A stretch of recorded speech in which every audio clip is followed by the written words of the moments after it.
Alhamdulillah Rabbil Alameen wal aqibatu lil muttaqin wassalatu wassalamu ala rasulihil kareem amma ba'd. Wa qala an-nabiy sallallahu alayhi wa sallam afdalus siyami ba'da as-siyam shahri Ramadan shahrullahil muharram. সুপ্রিয় দর্শক মণ্ডলী, আল্লাহ নবী সাল্লাল্লাহু আলাইহি ওয়াসাল্লাম এই হাদিসের ভিতরে বলেন, রমজানুল মোবারকের রোজার পর যদি কোনো বরকতওয়ালা রোজা হয় সেটি হচ্ছে যে মুহররমের মাসের রোজা। সুপ্রিয় দর্শক মণ্ডলী, এই রমজান মাসের পর যদি কোনো বরকতওয়ালা যদি রোজা হয় সেটা কি আল্লাহ নবী সাল্লাল্লাহু আলাইহি ওয়াসাল্লাম সেটাকে কি বলছে? যে মুহররমের রোজা। সেটি হলো কি? মুহররমের রোজা। সুপ্রিয় দর্শক মণ্ডলী, আরেকটি riwayতের ভিতরে আল্লাহ নবী সাল্লাল্লাহু আলাইহি ওয়াসাল্লাম বলে যে এই মাসের বরকতওয়ালা, এত বরকত, এত মাগফিরাতওয়ালা মাস, এই মাসের ভিতরে তওবা করলে আল্লাহ রাব্বুল আলামিন এই মাসের ভিতরে তওবা আল্লাহ রাব্বুল আলামিন কবুল করেন।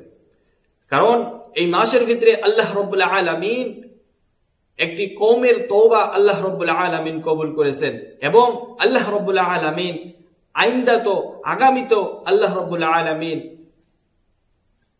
একটি কওমের তওবা আল্লাহ রাব্বুল আলামিন কবুল করে নেবেন। সুপ্রিয় দর্শক মণ্ডলী, তো সেই হিসাবে এই মাসের অনেক অনেক অনেক বেশি ফজাইল রয়েছে। কারণ এই মাসের ভিতরে আল্লাহ রাব্বুল আলামিন হযরত আদম আলাইহিস সালামকে পৃথিবীর ভিতরে পাঠাইছেন। এই মাসের ভিতরে আল্লাহ রাব্বুল আলামিন দুনিয়া ও আসমান কলমকে আল্লাহ রাব্বুল আলামিন সৃষ্টি করেছেন। এই মাসের ভিতরে, এই দিনের ভিতরে আল্লাহ রাব্বুল আলামিন কি করেছেন? হযরত আদম আলাইহিস সালামের তওবা কবুল করেছেন। এই দিনের ভিতরে আল্লাহ পাক রব্বুল আলামিন হযরত ইউসুফ আলাইহিস সালামকে কয়েদখানা, জেলখানা থেকে বাহির করেছেন এবং এই দিনের ভিতরে হযরত ইউসুফ আলাইহিস সালামকে এবং হযরত ইয়াকুব আলাইহিস সালামকে বহু দিন পর মোলাকাত করেছেন।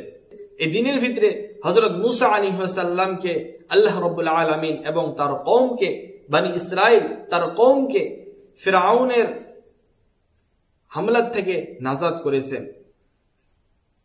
তো সুপ্রিয় দর্শক মণ্ডলী, এরকম আরো অনেক অনেক ফজাইল রয়েছে এবং খাস করে এই মাসের ফজাইল হলো আল্লাহ নবী সাল্লাল্লাহু আলাইহি ওয়াসাল্লাম কোন রমজানের পর যদি কোনো রোজা রাখতেন তো বেশি গুরুত্ব দিতেন রোজার ভিতরে।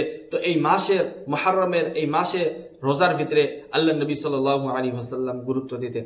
তো সুপ্রিয় দর্শক মণ্ডলী শ্রোতা, আমরা সবাই চেষ্টা করব এই মাসের ভিতরে বেশি বেশি করে রোজা করা এবং এই মাসের ভিতরে বেশি বেশি করে আল্লাহ রাব্বুল আলামিনের তাসবিহ ও তাহলিল করা এবং এই মাসের ভিতরে আমরা বেশি বেশি করে তওবা ও ইস্তেগফার করে নেব। কারণ ইসলামের শুরু হচ্ছে এই মুহররমের মাস থেকে, বছর আরম্ভ হয়। আমরা মুসলমান, সেই হিসাবে আমরা বছরটা শুরু করতে আমরা তওবা ও ইস্তেগফার দিয়ে এবং নিষ্পাপ হয়ে যত আগামীতে গুনাহ করেছি সেই গুনাহর উপরে অনুতপ্ত হয়ে ইহসাস করে সেই গুনাহকে আমরা আল্লাহ রাব্বুল আলামিনের কাছে তওবা করব। কারণ এই মাসের ভিতরে আল্লাহ রাব্বুল আলামিন অনেক বরকত রেখেছে।